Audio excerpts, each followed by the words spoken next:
Hola, hola, bienvenidos nuevamente a una sesión más de ALH Sessions. Soy Darinela Lucema y por supuesto que hoy debemos hablar de Oppenheimer, la última película de Christopher Nolan. Se estrenó a la misma vez que con Barbie, entonces por supuesto que tenemos que hablar. Además que Christopher Nolan siempre nos entrega un muy buen material para hablar. Y es que esta vez tenemos la película sobre Oppenheimer, Robert Oppenheimer, el padre de la bomba atómica, y todos los conflictos que él tuvo durante su vida y su conflicto mayor, que fue precisamente en la dirección del proyecto Manhattan, donde se creó la bomba atómica. Y en este caso, como en muchos casos de Christopher Nolan, tenemos un tratamiento del suspenso magistral. ¿Por qué? Porque Christopher Nolan ya nos ha entregado obras maestras del suspenso como Inception, Memento, Interestelar, todas estas películas que siempre tienen un suspenso. Y este director ya ha creado toda una maestría, un arte con respecto al suspenso que rodea sus películas. Y Oppenheimer también funciona perfectamente con este suspenso. Y es raro también a veces hacerlo porque tengamos en cuenta que Oppenheimer es una película biográfica, un biopic, y normalmente cuando se hace un biopic siempre se lleva ya sea o al drama o se lleva a la comedia, ¿cierto? Dependiendo de quién sea el personaje del cual estamos hablando. En este caso no, en este caso Christopher Nolan sí lo lleva al drama, pero con un suspenso muy latente que muy raro se ve en un biopic. ¿Y por qué se ve raro en un biopic? Porque ya sabemos cómo va a terminar la película, ¿no? Ya sabemos cómo va a terminar porque ya sabemos la historia de nuestro personaje. Lo puedes googlear y ya lo entendemos. Y realmente Christopher Nolan tampoco tiene la intención de hacer lo que hace Tarantino, de trastocar una historia real y contar su propia versión, ¿no? Christopher Nolan sí se queda con la historia como tal. Pues no se puede decir estrictamente verídica, pero sí lo más cercana posible a cómo fue en realidad. Y cuenta la historia de los conflictos humanos de nuestro protagonista, de nuestro personaje, a través del suspenso, a través de la intriga. Y es que también lo que nos ayuda a mantener ese suspenso es la división de la película en tres partes como tal. Porque la película dura 3 horas, ¿no? Es una película más larga de lo que comúnmente duran las películas. Pero cada parte tiene su propio desarrollo, su propio inicio, nudo y desenlace. Bueno, realmente cuando uno está escribiendo cine o una obra o una historia como tal, cada escena tiene su propio inicio, nudo y desenlace. Pero acá en esta película de Oppenheimer es muchísimo más marcado y muchísimo más marcado el suspenso que se maneja en la primera, en la segunda y en la tercera, y la historia que nos quiere contar en cada parte como tal, ¿no? Tenemos toda esta primera parte que es el desarrollo del Plan Manhattan, cómo se empieza a formar esta bola y esta creación, y cómo empieza el conflicto que también tiene bases en la guerra, en la Segunda Guerra Mundial como tal. Tenemos toda la segunda parte que ya es el proyecto Manhattan como tal, los conflictos, los obstáculos que tuvo el proyecto Manhattan como tal, y bueno, hasta que hacen la prueba de la bomba y efectivamente la utilizan. Y tenemos ya la tercera parte, que es toda la tercera parte del conflicto de Oppenheimer, de si era comunista o no era comunista, y un poco también hablando de la traición del país, como por querer casi que darle la espalda a quien precisamente les ayudó a ganar la guerra, más que por su miedo, por su rechazo al comunismo como tal. Y estas partes son casi que independientes entre sí para contar la historia. Tienen un hilo conductor, que es precisamente el juicio de Oppenheimer, ¿no? Empezamos la película precisamente con lo que pareciera ser un juicio, siempre aclaran que no lo es, pero pareciera ser un juicio, y a través de ese juicio nos ayuda a contar las primeras dos partes.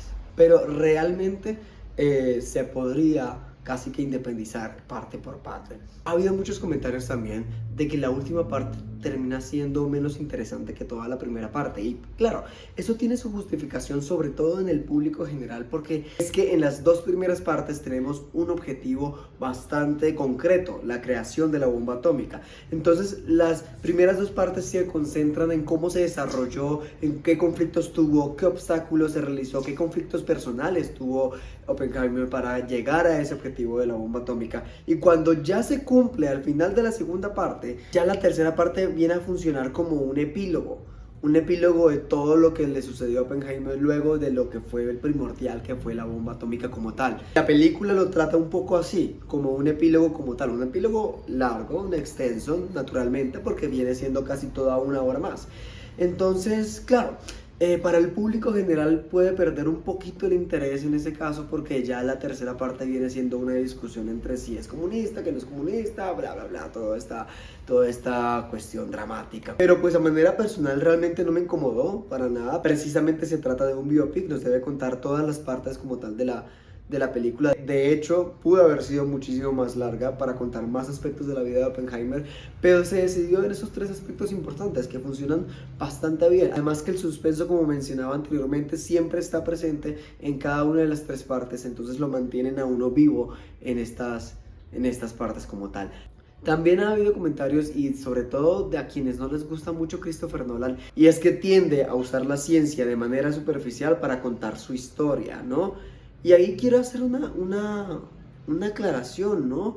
Porque es que estamos hablando de cine, estamos hablando de historias. ¿Y qué cuenta una historia con respecto a su espectador? ¿No?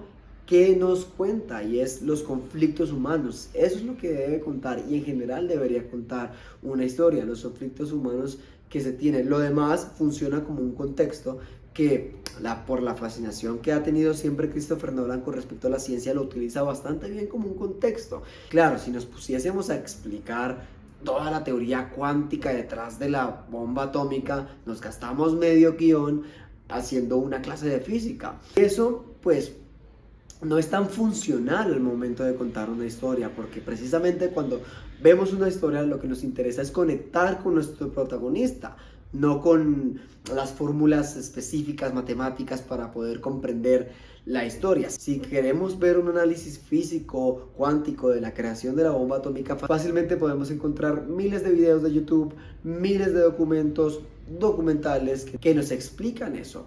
Entonces, realmente el hecho de que no explique con exactitud toda la teoría cuántica detrás de la bomba atómica es, bajo mi opinión, es irrelevante, porque precisamente lo que nos interesa es todo el conflicto humano de Oppenheimer para poder tener un alcance mayor con el espectador.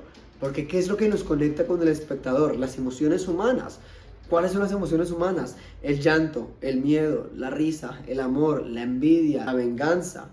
¿No? Son todas emociones humanas que, aunque seas de China, de India, de Rusia, de Estados Unidos, de Argentina, de Colombia, aunque sean historias de cualquier parte del mundo, estas emociones humanas son para todo el mundo y los conflictos humanos son universales. Entonces eso es lo que nos conecta con el espectador y eso es lo que funciona bastante. Creo que es una película de las mejores que ha tenido realmente Christopher Nolan. Una muy buena narración, sobre todo porque no nos muestra tampoco a Oppenheimer como una víctima, ni como el héroe que es una víctima, sino que también es un victimario y también hizo cosas como cualquier ser humano, también cometió actos cuestionables. Entonces es una narración que se disfruta de verdad.